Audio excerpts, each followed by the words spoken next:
सारे अपोजिशन के लीडरों ने मिलकर के आपातकाल का विरोध करते हुए जिस प्रकार से लोकतंत्र की पुनर्स्थापना का प्रयास किया, मैं मान के चलता हूं ये एक तरह से पुनः उसी तरह से संघर्ष था जिस प्रकार से देश की आजादी के लिए संघर्ष किया गया है।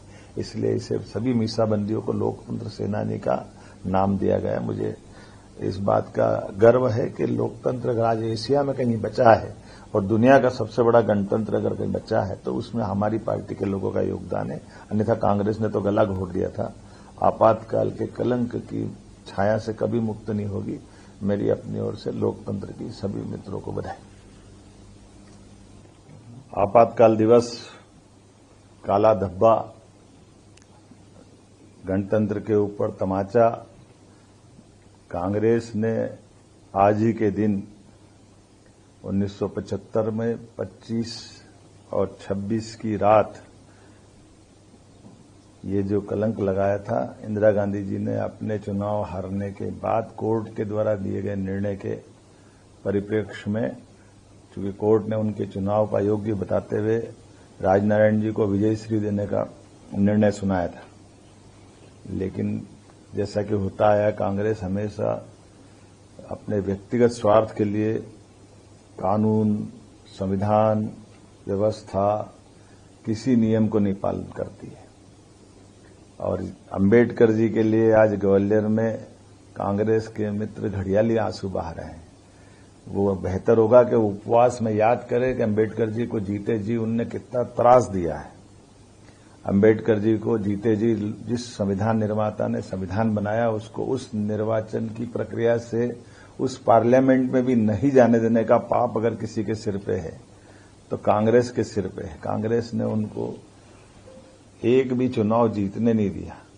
उपचुनाव जब उनके दो पार्टी के जीते, एक उपचुनाव में उनके सदस्य ने इस्तीफा देकर उनको निर्वाचन का मौका दिया, तो प्रधानमंत्री रहते हुए तत्कालीन प्रधानमंत्री श्रीमान जवाहरलाल नेहरू उस उपचुनाव में भी प्रचार करने गए और वहां पर भी उनकी आत्मा उनको हरा करके मानी।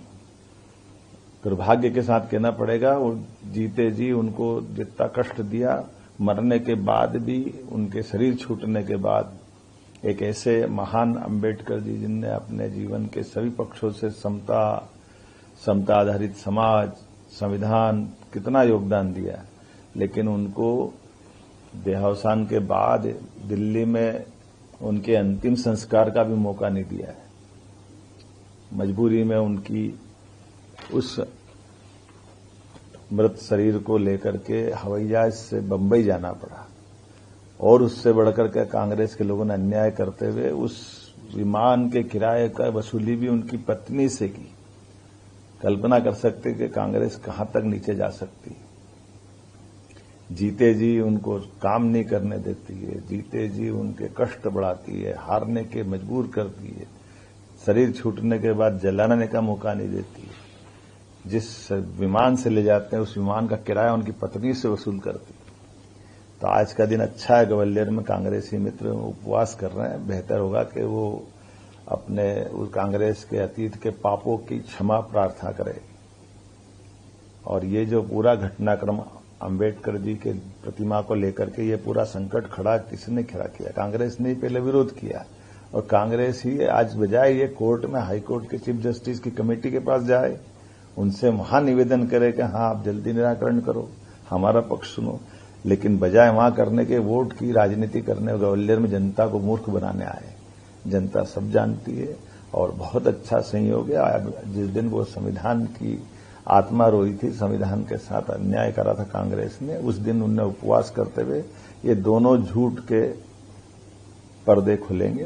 अंबेडकर जी के साथ उनके द्वारा किया गया अन्याय और संविधान के साथ, संविधान में संशोधन 42वां और 39वां, जिसके आधार पर इंदिरा गांधी जी ने अपने आप को प्रधानमंत्री पद को सभी न्यायालयीन कार्रवाई से ऊपर मान लिया था। ऐसा तो कभी हुआ ही नहीं, जिसको सहायोग कमीशन ने बाद में सिद्ध किया कि हाँ ये गलत हुआ है 1978 में, कि आपातकाल भी गलत था और ये संविधान का संशोधन ही गलत है। इससे बढ़कर क्या होगा? तो बेहतर होगा कांग्रेस अपनी आत्मा के अंदर टटोले और लोकतंत्र की भावनाओं को जाने।